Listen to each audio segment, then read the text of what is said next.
Meltdowns aren't bad behavior, they're simply communication. And how your staff responds can either make or break your classroom. Hi, I'm Monica Matthews Smith, pediatric occupational therapist with over 22 years working with children with autism and early education, and 16 years in the school district, also owner of Houston Rehab Services, and I help daycare centers confidently and efficiently support children with autism. In this video, we are going to talk about how to handle meltdowns in the classroom. Okay, a lot of times when children with autism are frustrated because either they cannot communicate something to the caregiver, or they're having a sensory overload, or something is bothering them, it can look like they're being bad. Well, first of all, we don't want to label any child as being bad, right?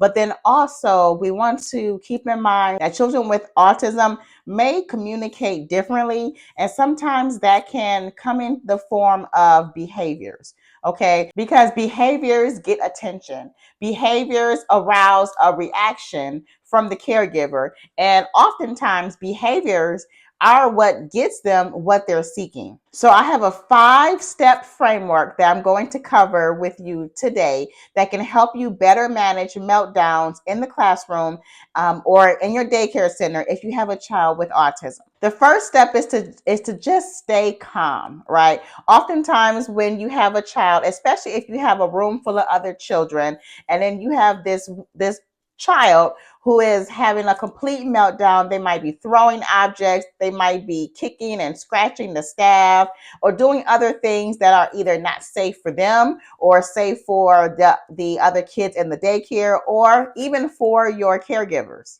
What you don't want to do is enter into a power struggle, right? Just trying to muscle them down.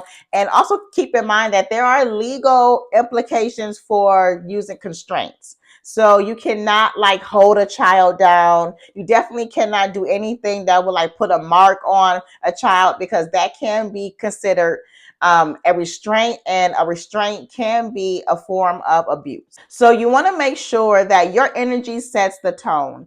If a child is on 10, ramped up, throwing things, using profanity, spitting, scratching, whatever the case might be, you want to make sure that you keep a calm demeanor. Do not start yelling at the child. Don't start, getting into a tug of war with a toy or an item that you're wanting them to let go of.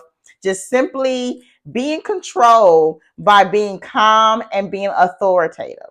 I want you to make sure that you're setting clear boundaries, whether that is a physical boundary where you are blocking off a section of the room to where the student or the child cannot access, especially if they are throwing things and or knocking things off of tables. You want to limit their access to other things in the environment that might also be harmful or become a projectile, if they are throwing things. You can also use yourself as a divider between the student and the rest of the room. So just position yourself. You don't even have to say anything. Just position yourself in a manner to where if they're trying to get past you, then they are not able to. Now, mind you, we do have some very strong preschoolers, right? It may seem tempting to want to, kind of push a child back if they're like trying to bogart their way past you, or especially if they're trying to elope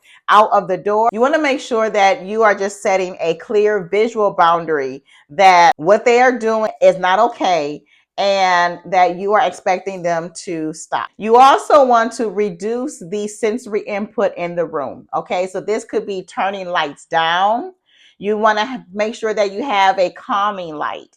You want to close the windows or the blinds if it's a bright sunny day.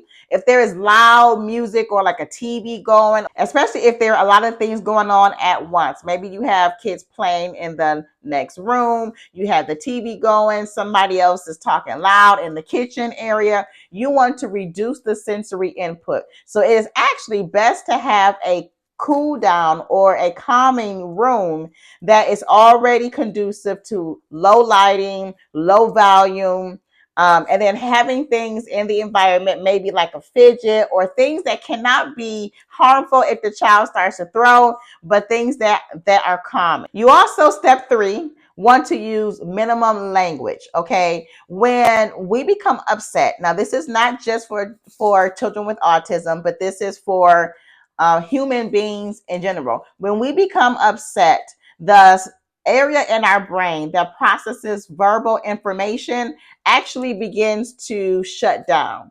Okay, so if you are talking to a child who is already at that level 10, they are not going to process your auditory input, your voice. They're not going to hear what you're saying. They are so involved in how their body is feeling at this moment. And most times it is anger, it is frustration, it is anxiety. So they are ramped up. They are not going to hear your directions. So you want to use as little verbal information and give as few verbal instructions as possible, and use more visual cues. That's where your picture cards will come in.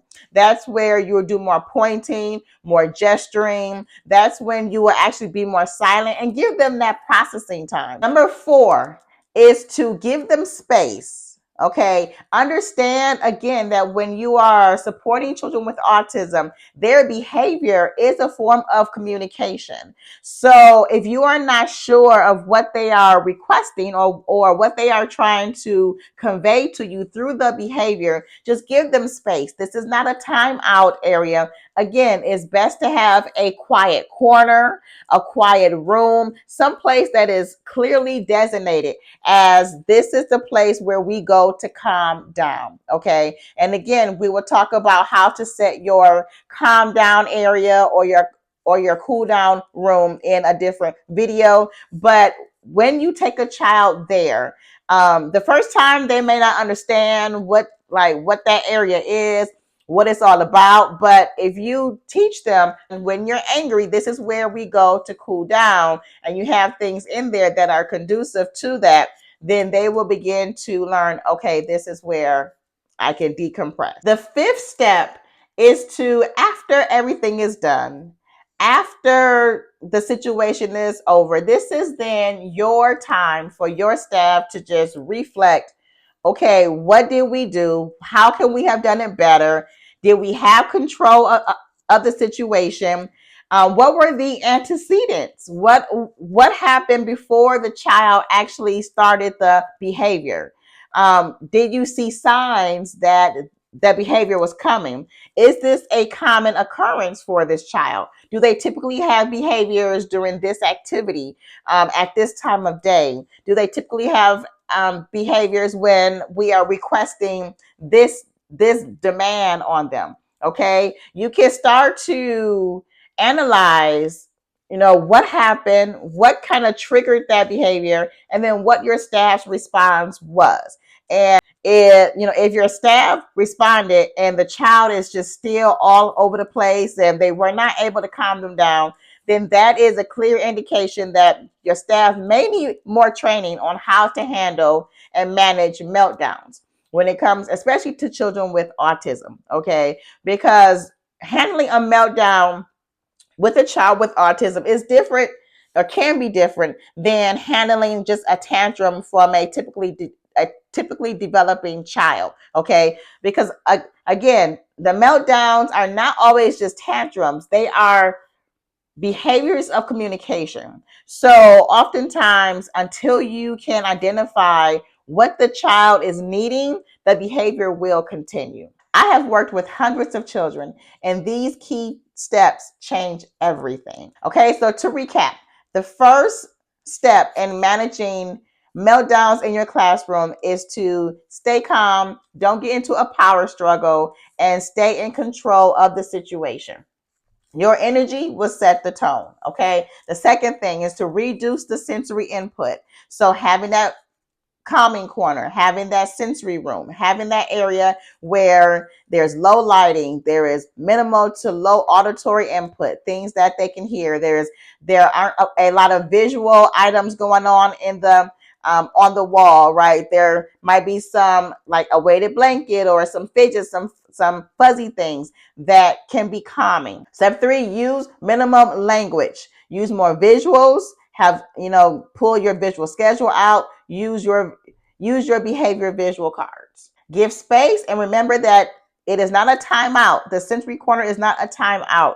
They are typically not having a tantrum. They're displaying a behavior due to a frustration, either that's driven by a dysregulation in their sensory system or their frustration due to decreased communication. And then it's important, step 5, to understand what led up to the behavior. How can you intervene next time before the behavior happens? And then how your staff responded to the behavior, and were you able to get it under control? And I'm going to throw in this last 6th step because it's important. Of course, when the state comes in to do their audits, you are going to have that documentation. Every single time a child with autism has a meltdown and you have to go through this sequence, it is to be documented, okay? Because if anything were to come back, the parents could say, well, you didn't tell me that they were having these meltdowns, or, it could be seen as a citation